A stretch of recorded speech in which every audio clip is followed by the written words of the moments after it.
Corduroy by Don Freeman.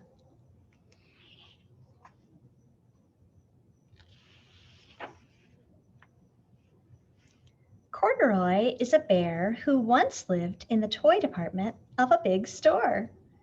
Day after day, he waited with all the other animals and dolls for somebody to come along and take him home.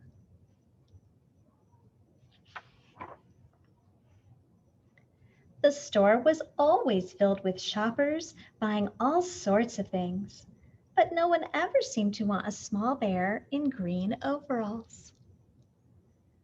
Then, one morning, a little girl stopped and looked straight into Corduroy's bright eyes.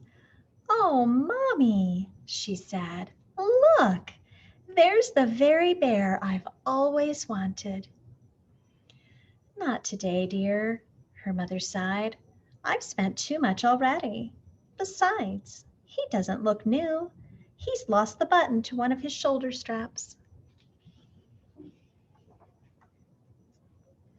Corduroy watched them sadly as they walked away. "I didn't know I'd lost a button," he said to himself. "Tonight I'll go and see if I can find it." Late that evening, when all the shoppers had gone and the doors were shut and locked, Corduroy climbed carefully down from his shelf and began searching everywhere on the floor for his lost button.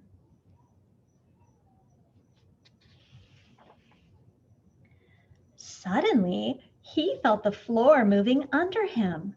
Quite by accident, he had stepped onto an escalator, and up he went. Could this be a mountain? He wondered. I think I've always wanted to climb a mountain. He stepped off the escalator as it reached the next floor, and there, before his eyes, was a most amazing sight. Tables and chairs and lamps and sofas and rows of beds. "This must be a palace," Corduroy gasped. "I guess I've always wanted to live in a palace."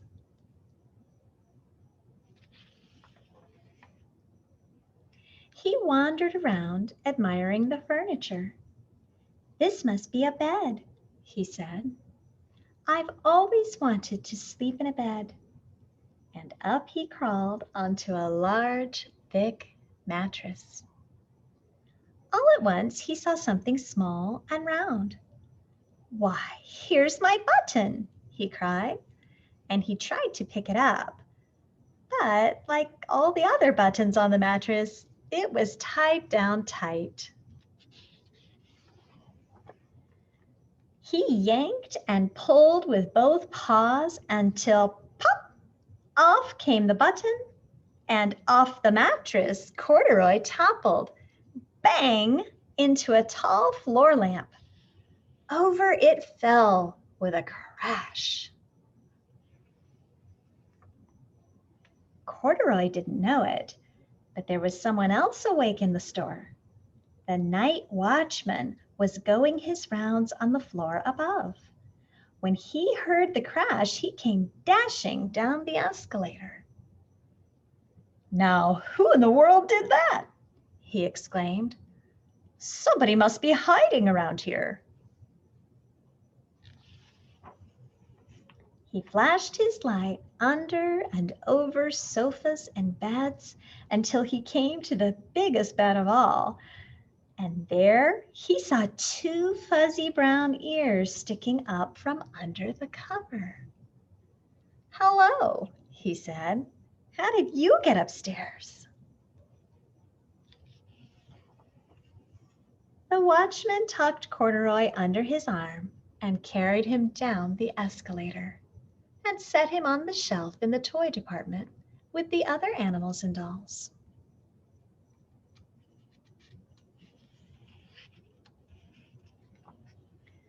Corduroy was just waking up when the first customers came into the store in the morning. And there, Looking at him with a wide, warm smile was the same little girl he'd seen only the day before. "I'm Lisa," she said, "and you're going to be my very own bear. Last night I counted what I've saved in my piggy bank, and my mother said I could bring you home." "Shall I put him in a box for you?" the saleslady asked. "Oh, no, thank you," Lisa answered, and she carried Corduroy home in her arms. She ran all the way up 4 flights of stairs into her family's apartment and straight to her own room. Corduroy blinked. There was a chair and a chest of drawers, and alongside a girl-sized bed stood a little bed just the right size for him. The room was small, nothing like that enormous palace in the department store. "This must be home," he said. "I know I've always wanted a home." Lisa sat down with Corduroy on her lap and began to sew a button on his overalls. "I like you the way you are," she said, "but you'll be more comfortable with your shoulder strap fastened." "You must be a friend," said Corduroy.